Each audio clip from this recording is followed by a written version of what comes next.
यथा परं सर्वपुराणगुह्यं निःशेषपापौघहरं पवित्रं जयप्रदं सर्वविपत्प्रमोचं वक्ष्यामि शैवं कवचं हितायते।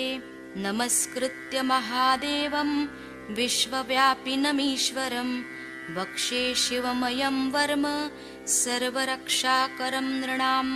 शुचौ देशे समासीनो यथावत् कल्पितासनः जितेन्द्रियो जितप्राणश्चिन्तयेत् शिवमव्ययम्। हृत्पुण्डरीकान्तरसन्निविष्टं स्वतेजसा व्याप्तनभोऽवकाशम् अतीन्द्रियं सूक्ष्ममनन्तताद्यं ध्यायेत्परानन्दमयं महेशम्। ध्यानावधूताखिलकर्मबन्धश्चरं चितानन्दनिमग्नचेतः षडक्षरन्याससमाहितात्मा शैवेन कुर्यात् कवचेन रक्षाम्। मां पातु देवोऽखिलदेवतात्मा संसारकूपे पतितं गम्भीरे। तन्नाम दिव्यं वरमन्त्रमूलं धुनोतु मे सर्वमघं हृदिस्थम्। सर्वत्र मां रक्षतु विश्वमूर्तिर्ज्योतिर्मयानन्दघनश्चिदात्मा। अणोरणीयानुरुशक्तिरेकः स ईश्वरः पातु भयादशेषात्। यो भूस्वरूपेण बिर्भीतविश्वं पायात् स भूमेर्गिरिशोष्टमूर्तिः। योपां स्वरूपेण नृणां करोति सञ्जीवनं सोऽवतु मां जलेभ्यः। कल्पावसाने भुवनानि दग्ध्वा सर्वाणि यो नृत्यति भूरिलीलः। सकालरुद्रोऽवतु मां दवाग्नेर्वात्यादिभीतेरखिलाच्चतापात्। प्रदीप्तविद्युत्कनकावभासो विद्यावराभीतिकुठारपाणिः। चतुर्मुखस्तत्पुरुषस्त्रिनेत्रः प्राच्यां स्थितं रक्षतु मामजस्त्रम्। कुठारवेदाङ्कुशपाशशूलकपालढक्काक्षगुणान्दधानः चतुर्मुखो नीलरुचिस्त्रिनेत्रः पायादघोरो दिशि दक्षिणस्याम्। कुन्देन्दुशङ्खस्फटिकावभासो वेदाक्षमालावरदाभयाङ्कः त्र्यक्षश्चतुर्वक्र उरुप्रभावः सद्योऽधिजातो वस्तु मां प्रतीच्याम्। वराक्षमालाभयटङ्कहस्तः सरोजकिञ्जल्कसमानवर्णः त्रिलोचनश्चारुचतुर्मुखो मां पायादुदीच्यां दिशि वामदेवः। वेदाभ्येष्टाङ्कुशपाशटङ्ककपालढक्काक्षकशूलपाणिः सितद्युतिः पञ्चमुखोऽवतान्मामीशान ऊर्ध्वं परमप्रकाशः। मूर्धानमव्यान्मम चन्द्रमौलिर्भालं ममाव्यादथ भालनेत्रः। नेत्रे ममाव्याद्भगनेत्रहारी नासां सदा रक्षतु विश्वनाथः। पायाच्छ्रुति मे श्रुतिगीतकीर्तिः कपोलमव्यात् सततं कपाली। वक्रं सदा रक्षतु पञ्चवक्रो जिह्वां सदा रक्षतु वेदजिह्वः। कण्ठं गिरीशोऽवतु नीलकण्ठः पाणिः द्वयं पातु पिनाकपाणिः। दोर्मूलमव्यान्मम धर्मबाहुर्वक्षस्थलं दक्षमखान्तकोऽव्यात्। मनोदरं पातु गिरीन्द्रधन्वा मध्यं ममाव्यान्मदनान्तकारी। हेरम्बतातो मम पातु नाभिं पायात्कटिं धूर्जटिरीश्वरो मे। ऊरुद्वयं पातु कुबेरमित्रो जानुद्वयं मे जगदीश्वरोऽव्यात्। जङ्घायुगं पुङ्गवकेतुरव्यात् पादौ ममाव्यत् सुरवन्द्यपादः। महेश्वर पातु दिनादियामे। हम सब श्री माँ की प्रतिमा की ओर देखेंगे और नमस्कार करके बंधन लेंगे। मां मध्ययामेवतु वामदेवः त्रिलोचनः पातु तृतीययामे। वृषध्वजः पातु दिनान्त्ययामे। पायान्निषादौ शशिशेखरो मां गङ्गाधरो रक्षतु मां निशीथे गौरीपतिः पातु निशावसाने मृत्युञ्जयो रक्षतु सर्वकालम् अन्तःस्थितं रक्षतु शङ्करो मां स्थाणुः सदा पातु बहिस्थितं मां तदन्तरे पातु। परम पूज्य श्री माता जी, आप ही साक्षात श्री आदिशक्ति हो। आपकी परम कृपा में आपके निर्मल चरणों में ध्यान करने की अनुमति हम सबको प्रदान कीजिए। अब हम धीरे से आंखें बंद करेंगे और अपना राइट हैंड पृथ्वी तत्व पर रखेंगे और अपना संपूर्ण अटेंशन हम अपने लेफ्ट हैंड के सेंटर से सहस्त्रार और सहस्त्रार से राइट हैंड के सेंटर द्वारा धरणी माता में 7 बार लेके जाएंगे।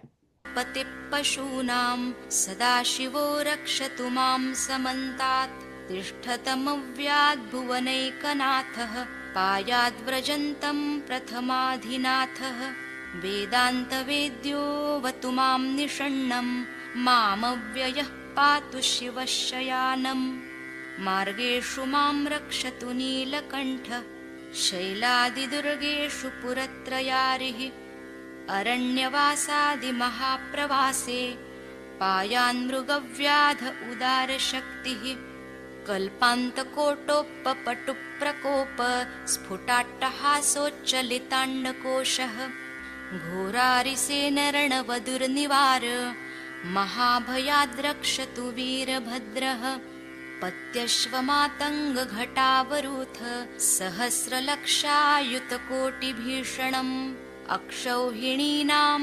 शतमाततायिनां छिन्द्यान्मृडो घोरकुठारधारया निहन्तु दस्यून् प्रलयानलार्चिर्ज्वलत्त्रिशूलं त्रिपुरान्तकस्य शार्दूलसिंहर्क्षवृकादिहिंस्त्रान् सन्त्रा। परम पूज्य श्री माता जी, आप ही साक्षात श्री महाकाली हो। आपकी परम कृपा में कृपया हमारे लेफ्ट साइड के सभी दोष, सभी बाधाएं, हमारे ईड़ा नाड़ी के तमोगुण के सभी दोष इस राइट हैंड द्वारा पृथ्वी तत्व में समर्पित कर लीजिए और हमारी इच्छा शक्ति शुद्ध एवं निर्मल बनाइए, जागृत बनाइए। अब हम धीरे से अपना राइट हैंड अपनी गोद में रखेंगे और लेफ्ट हैंड आकाश तत्व की ओर करेंगे। अपना संपूर्ण अटेंशन हम अपने राइट हैंड के सेंटर से सहस्रार और सहस्रार से लेफ्ट हैंड द्वारा आकाश तत्व में 7 बार लेके जाएंगे। आसयत्वीशधनुः दुःस्वप्नदुःशकुनदुर्गतिदौरमनस्य दुर्भिक्ष दुर्व्यसन दुस्सह दुर्यशांसि उत्पाततापविषभीतिमसद्ग्रहार्ति व्याधिंश्च नाशयतु मे जगतामधीशः। ॐ नमो भगवते सदाशिवाय सकलतत्त्वात्मकाय सर्वमन्त्रस्वरूपाय सर्वयन्त्राधिष्ठिताय सर्वतन्त्रस्वरूपाय सर्वतत्त्वविदूराय ब्रह्मरुद्रावतारिणे नीलकण्ठाय पार्वतीमनोहरप्रियाय सोम। परम पूज्य श्री माता जी, आप ही साक्षात श्री हनुमान जी हो। आपकी परम कृपा में कृपया हमारे राइट साइड के सभी दोष, सभी बाधाएं, हमारे पिंगला नाड़ी के रजोगुण के सभी दोष इस लेफ्ट हैंड द्वारा आकाश तत्व में समर्पित कर लीजिए और हमारी क्रिया शक्ति शुद्ध एवं निर्मल बनाइए, जागृत बनाइए। अब हम अपने दोनों हाथ अपनी गोद में रखेंगे। अपना संपूर्ण अटेंशन हम अपने मध्य मूलाधार चक्र पर क्लॉकवाइज 7 बार रोटेट करेंगे। सूर्याग्निलोचनाय भस्मोद्धूलितविग्रहाय महामणिमुकुटधारणाय माणिक्यभूषणाय सृष्टिस्थितिप्रलयकालरौद्रावताराय दक्षाध्वरध्वंसकाय महाकालभेदनाय मूलाधारैकनिलयाय तत्त्वातीताय गङ्गाधराय सर्वदेवाधिदेवाय षडाश्रयाय वेदान्तसाराय त्रिवर्गसाधनायानन्तकोटिब्रह्माण्डनायकायानन्त वासुकी तक्षक कर्कोटक शङ्ख कुलिक पद्म महापद्मेत्यष्ट महानागकुलभूषणाय प्रणवस्वरूपाय चिदाकाशाय आकाशदिक्स्वरूपाय ग्रहनक्षत्रमालिने सकलाय कलङ्करहिताय सकललोकैककर्त्रे सकललोकैकभर्त्रे सकल। परम पूज्य श्री माता जी, आप ही साक्षात श्री निर्मल गणेश हो। आपकी परम कृपा में कृपया हमारे मूलाधार चक्र के सभी दोष सभी बाधाएं, हमारे अंदर श्री गणेश तत्व प्रस्थापित होने के आड़े आने वाली सभी बाधाएं इस पृथ्वी तत्व में समर्पित कर लीजिए और हमें श्री गणेश जी के जैसा अवधित एवं पवित्र बनाएंगे। श्री निर्मल गणेश साक्षात। ओम तमेव साक्षात श्री निर्मल गणेश साक्षात श्री आदिशक्ति माता जी श्री निर्मला देवे नमो नमः। अब हम अपना राइट हैंड अपने लेफ्ट स्वादिष्ठान चक्र पर रखेंगे। परम पूज्य श्री माता जी, आपकी परम कृपा में कृपया हमें शुद्ध एवं निर्मल विद्या प्रदान कीजिए। परम पूज्य श्री माता जी, आपकी परम कृपा में कृपया हमें शुद्ध और निर्मल विद्या दीजिए। अब हम अपना राइट हैंड अपने मध्य नाभि चक्र पर रखेंगे। परम पूज्य श्री माता जी, आपकी परम कृपा में कृपया हमें समाधानी बनाइए, हमारे अंदर लक्ष्मी तत्व प्रस्थापित कीजिए। अब हम अपना राइट पाम अपने नाभि के अराउंड अपने भवसागर पे क्लॉकवाइज 7 बार रोटेट करें। लोकैकसंहन्त्रे सकललोकैकगुरवे सकललोकैकसाक्षिणे सकलनिगमगुह्याय परम पूज्य श्री माता जी, आप ही साक्षात श्री आदिगुरु दत्तात्रेय हो।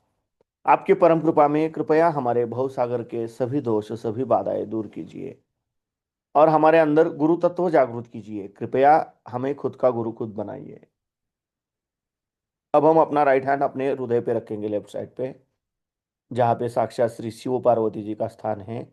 अपना पूरा अटेंशन हमने जहाँ पे अपना राइट पाम रखा है लेफ्ट हार्ट पे, वहाँ पे रखेंगे और ये शिव कवचम हम थोड़ी देर सुनेंगे और अपना पूरा चित्त अपने लेफ्ट हैंड के सेंटर से धीरे धीरे सहस्त्रार और सहस्त्रार से धीरे धीरे राइट हैंड द्वारा अपने हृदय में, हृदय चक्र में लेके जाना है।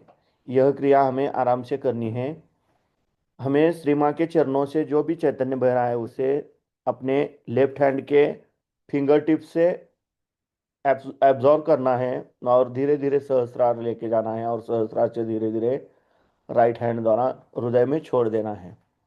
सकलवेदान्तपारगाय सकललोकैकवरप्रदाय सकललोकैकशङ्कराय शशाङ्कशेखराय शाश्वतनिजावासाय निराभासाय निरामयाय निर्मलाय निर्लोभाय निर्मदाय निश्चिन्ताय निरहङ्काराय निरङ्कुशाय निष्कलङ्काय निर्गुणाय निष्कामाय निरुपप्लवाय निरवध्याय निरन्तराय निष्कारणाय निरन्तकाय निष्प्रपञ्चाय निस्सङ्गाय निर्द्वन्द्वाय निराधाराय निरागाय निष्क्रोधाय निर्मलाय निष्पापाय निर्भयाय निर्विकल्पाय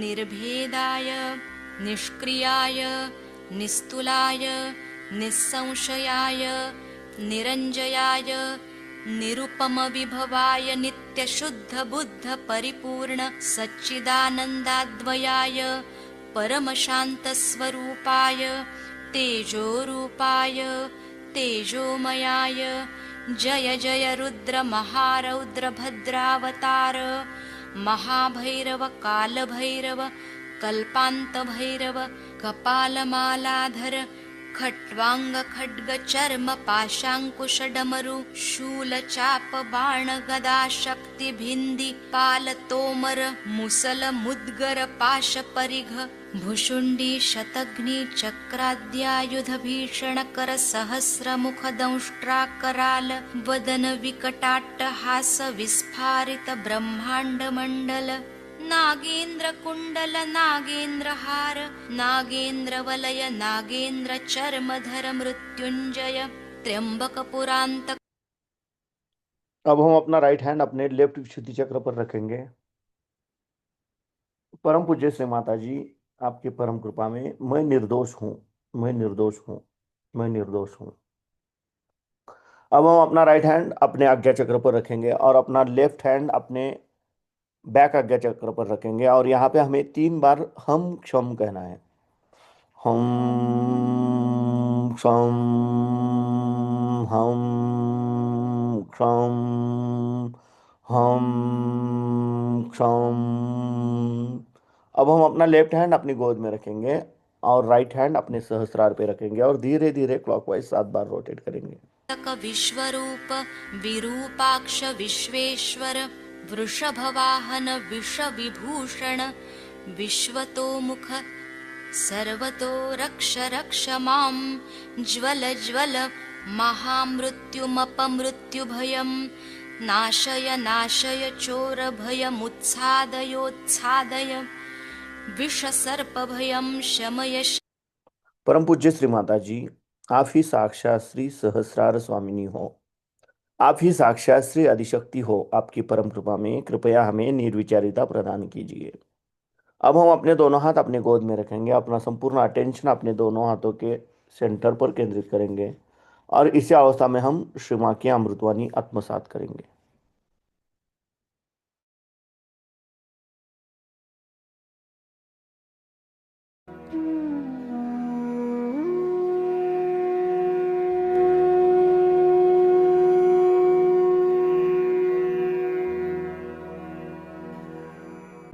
आज हम लोग शिव की पूजा करने के लिए एकत्रित हुए। शिव जी के लिए कहा जाता है कि वो बहुत सरल है और एकदम भोले हैं,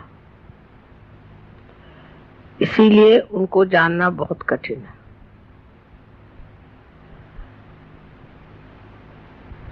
कुंडलिनी का कार्य जो है वो देवी का कार्य है। देवी ही इस चराचर सृष्टि को बनाती है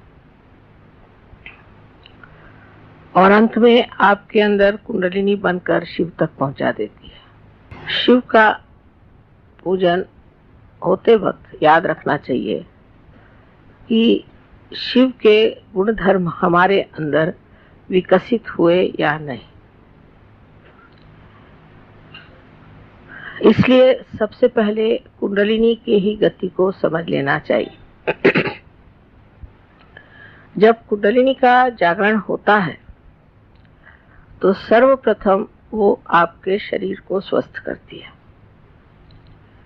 क्योंकि शरीर का भी स्वस्थ होना जरूरी है और इसलिए आपका चित्त पहले अपने शरीर पे जाता है। शुरुआत में सब यही बताते हैं कि मुझे ये तकलीफ, मेरी ये शारीरिक तकलीफ है, मुझे यहाँ दुखता है, मुझे ये बीमारी है। या कुछ लोग शरीर से हृष्ट पुष्ट होते हैं तो वो बताते हैं कि मुझे सांसारिक क्या तकलीफ है। क्योंकि जब हम लोग जागृत अवस्था में होते हैं तो हमारा चित्त इन सब चीजों की तरफ आकर्षित रहता है और इससे हम लोग काफी तकलीफ में रहते हैं। जैसे जैसे आप सहयोग में आएंगे आप यही पाएंगे कि लोग पहले अपने शरीर की या अपने सांसारिक चीजों की या मानसिक स्थिति की ही चर्चा करते हैं। इसलिए पहले ये व्यवस्था की गई थी कि शरीर को पूरी तरह से त्याग दिया जाए, यानी उसके तरफ ध्यान न देना चाहिए और उसको कष्ट देना चाहिए। अगर आप पलंग पे सोते हैं तो आप नीचे उतर के फिर तख्त पे सोइए, फिर तख्त से आप फिर चटाई पे सोइए, फिर आप जमीन पे सोइए, फिर आप पत्थर पे सोइए, फिर आप दलदल में सोइए। ऐसे अनेक तरह से शरीर को पक्का बनाया जाता था जिससे शरीर बाद में कोई तकलीफ न दे। शरीर का आराम किसी भी तरह से मान्य नहीं किया जाता था। जैसे अगर एक रात जागरण हो गया तो तकलीफ हुई तो फिर 7 रात जागरण करो, फिर तकलीफ हुई तो 24 रात जागरण करो। उसी प्रकार खाने पीने का भी। अगर मनुष्य को खाने की बहुत लालसा है तो आप एक दिन उपवास करो, फिर आप 7 दिन उपवास करो, फिर आप 40 दिन उपवास करो। जो आपको चीज पसंद नहीं हो ऐसी चीज आप खाओ और बाकी सब चीज आप छोड़ दो। यहां तक कि आप अन्न मत खाओ, सिर्फ फल मूल खाओ। फिर अगर आपको कपड़ों का बहुत शौक है तो आप सादे कपड़े पहनो, फिर आप हल्के कपड़े पहनो, फिर आप हिमालय पे जाओ और वहां पूरे कपड़े उतार के ठंड में आप ठिठराओ। इसी प्रकार किसी को नखरा हो कि मुझे अच्छा घर चाहिए, मैं अच्छे घर के बगैर नहीं रह सकता, मेरे जैसे आजकल लोगों को बाथरूम अच्छा चाहिए, कपड़े, आजकल तो सब चीजें बहुत ज्यादा आ गई हैं, तो उतनी हम लोगों की इच्छाएं और प्रवृत्तियां बढ़ गई, उधर हमारा चित्त ज्यादा जाता। तो कहा जाता था कि अच्छा ठीक है, आप बड़े महल में रहते हैं तो अब आप आकर के पहले झोपड़ी में रहो। फिर झोपड़ी में भी बाड़ा लगाते थे, उसमें भी वो अपने को असुरक्षित समझते थे। तो कहा जाता था अच्छा अगर इसमें आप अपने को असुरक्षित समझते हैं तो ठीक है, आप जंगल में आके रहो या आप किसी तीर्थ स्थान में जाओ। जैसे कि कोई निकला तो कांची का आदमी तीर्थ स्थान में जाएगा तो काशी जाएगा, और काशी का जाएगा तीर्थ स्थान में तो कांची जाएगा। रास्ते में उसको शेर खा जाएंगे, शेर ने छोड़ा तो सांप काट लेगा, सांप ने छोड़ा तो मगर खा जाएगा, और जब तक वो वहां पहुंचते हैं 1000 में से एक आध आदमी वहां पहुंचेगा। इस तरह से लोगों को छाटते छाटते और फिर उनको फिर आत्म साक्षात्कार की बातचीत की जाती थी। सहयोग में उल्टा हिसाब किताब किया हुआ। सहयोग में न तो आपको घर छोड़ना है, न द्वार छोड़ना है, नहीं अपने खाना पीना छोड़ना है, नहीं वस्त्र का कोई प्रॉब्लम है, कुछ नहीं, सब आप जैसे हैं ऐसे ही रहे। और इसमें आपकी कुंडलिनी का जागृत हो जाएगी। कुंडलिनी इसी स्थिति में जागृत हो जाएगी।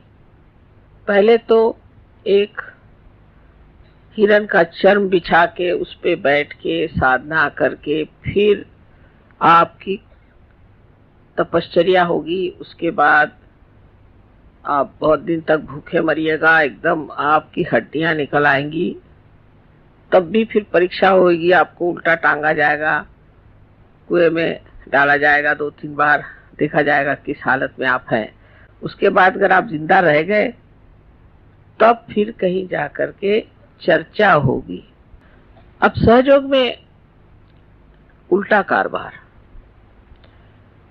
पहले तो हमने ऊपर का शिखर बना दिया, खोल दिया शिखर, सहस्त्रार खोल दिया, और सहस्त्रार खोल के अब कहा कि आप ही लोग अपने को ठीक करें। लेकिन तो भी हम लोग समझ नहीं पाते कि सहयोग बहुत ही कठिन चीज है। जितनी सरल है उतनी ही कठिन है। शंकर जी जैसे, क्योंकि हमारे अंदर अनेक नाड़ियां हैं और उन नाड़ियों को खोलने का एक ही तरीका है कि हमारा चित्त जो है वो इधर उधर न उलझे। तो सहयोग में ये तो कोई नहीं बताते कि तुम खाना पीना छोड़ दो, कि उपवास करो और तुम जाके हिमालय में ठंड में बैठो, ये कोई नहीं बताता। लेकिन क्या करना चाहिए जिससे हमारी प्रगति हो? तो सबसे पहले हमें अपनी तरफ अंतर्मन करके विचार करना चाहिए कि ये मैं क्या कर रहा हूं। जैसे कि अब आप कहीं गए और आपने देखा कि आपको सोने की जगह नहीं मिली, तो फौरन आप शिकायत करना शुरू कर देंगे, माँ देखिए हम वहां में सोने की जगह नहीं मिली। उस वक्त ये सोचना चाहिए कि मैं ऐसे क्यों कह रहा हूं, क्योंकि मैं अपने शरीर के बारे में चिंता कर रहा हूं कि मुझे सोने की जगह नहीं मिली, मुझे ठीक से जगह नहीं मिली और मैं अपना चित्त इसी में डाले जा रहा हूं। अब उस वक्त में यह सोचना चाहिए कि अच्छा हुआ कि मुझे जगह मिली नहीं, अब सो जैसे सोना, अपने शरीर की ओर देखे ना, सो अब यहीं सो, यहीं सोना होगा, तू सहयोगी है, तुझे सोने के लिए अच्छी जगह क्यों चाहिए? दुनिया में कितने लोग हैं रास्ते पर सो जाते, तू कौन बड़ा भारी हो गया कि तुझे सोने के लिए अच्छी जगह चाहिए? और लोग तो खड़े खड़े भी सो जाते हैं, तू खड़े खड़े क्यों नहीं सोता? और फिर सोना भी क्या जरूरी है? अपने को समझता क्या है तू? ऐसे अपने शरीर से प्रश्न पूछना चाहिए। एकदम आफत आ जाए अगर कोई एक बार खाना न खाए तो, मैंने देखा है आफत आ जाती लोगों पर अगर एक बार खाना न मिले। अगर एक दिन खाना नहीं मिले तो बहुत अच्छा सोचना चाहिए, अच्छा हो गया, अब मैं देखता हूं तुझको क्या होता है तेरा, तू मर जाएगा क्या? ऐसे शरीर को धिक्कारना चाहिए, शमय खुद ही अपनी तरफ से चोरान् शरीर को मारय धिक्कार। मारय मम शमनुच्चाटयोच्चाटय त्रिशूलेन विदारय कुठारेण भिन्धि भिन्धि खड्गेन हम धीरे से आंखें खोलेंगे, श्री माँ की प्रतिमा की ओर देखेंगे और नमस्कार करके बंधन लेंगे। छिन्धि छिन्धि खट्वांगेन विपोथय विपोथय मुसलेन निष्पेषय निष्पेषय बाणै संताडय संताडय रक्षांसि भीषय भीषय शेषभूतानि निद्रावय कूष्माण्डवेतालमारीच ब्रह्म राक्षसगणान् सन्त्रासय सन्त्रासय ममाभय कुरु कुरु वित्रस्तं मामाश्वासयाश्वासय नरकमहाभयान् मामुद्धर सञ्जीवय सञ्जीवय क्षुत्रुंग। हम अपने दोनों हाथ अपनी गोद में रखेंगे और इसी अवस्था में 3-4 मिनट बैठेंगे, अपना चित्त सहस्त्रार पे रखते हुए।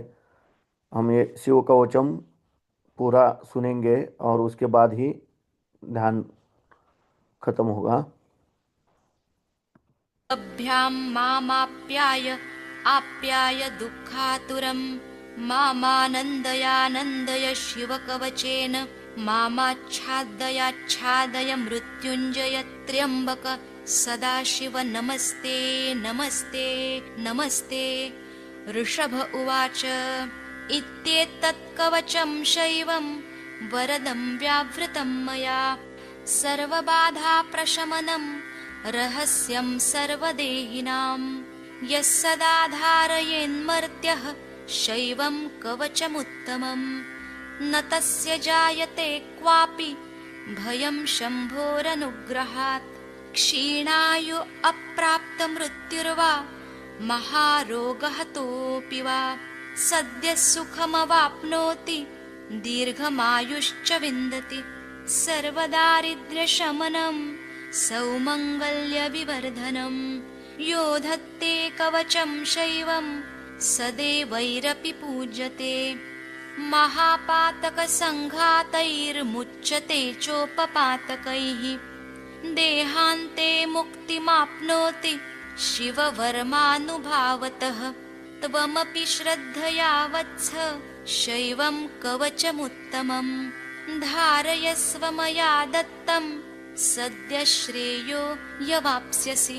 सूत उवाच इत्युक्त्वा ऋषभो योगी तस्मै पार्थिवसूनवे ददौ शङ्खं महारावं खड्गं चारिनिषूदनं पुनश्च भस्म सम्मन्त्र्य तदङ्गं परितोऽस्पृशत् गजानां 600 द्विगुणस्य बलं ददौ भस्मप्रभावात् सम्प्राप्त बलैश्वर्यधृतिस्मृतिः स राजपुत्रः शुशुभे शरदर्क इव श्रिया तमाह प्राञ्जलिं भूयः स योगी नृपनन्दनं एष खड्गो मया दत्तस्तपो मन्त्रानुभावितः शितधारमिमं खड्गं यस्मै दर्शयसे स्फुटं स सद्यो म्रियते शत्रुः साक्षान् मृत्युरपि स्वयम् अस्य शङ्खस्य निर्ह्लादं ये शृण्वन्ति तवाहिताः ते मूर्छिताः पतिष्यन्ति न्यस्तशस्त्राविचेतनाः खड्गशङ्खाविमौ दिव्यौ परसैन्यनिवासिनौ आत्मसैन्यस्य पक्षाणां शौर्यतेजो विवर्धनो एतयोश्च प्रभावेण शैवेन कवचेन च द्विषट्सहस्रनागानां बलेन महतापि च भस्मधारणसामर्थ्याच्छत्रुसैन्यं विजेष्यसि प्राप्य सिंहासनं पित्र्यं गोप्तासि पृथिवीमिमाम् इति भद्रायुषं सम्यगनुशास्य समातृकं ताभ्यां पूजितः सोऽथ योगी स्वैर्यगतिर्ययौ इति श्रीस्कन्दपुराणे 81 तृतीये ब्रह्मोत्तरखण्डे अमोघशिवकवचं समाप्तम्। साक्षात् श्री आदिशक्ति माताजी श्री निर्मला देव्यै नमो नमः।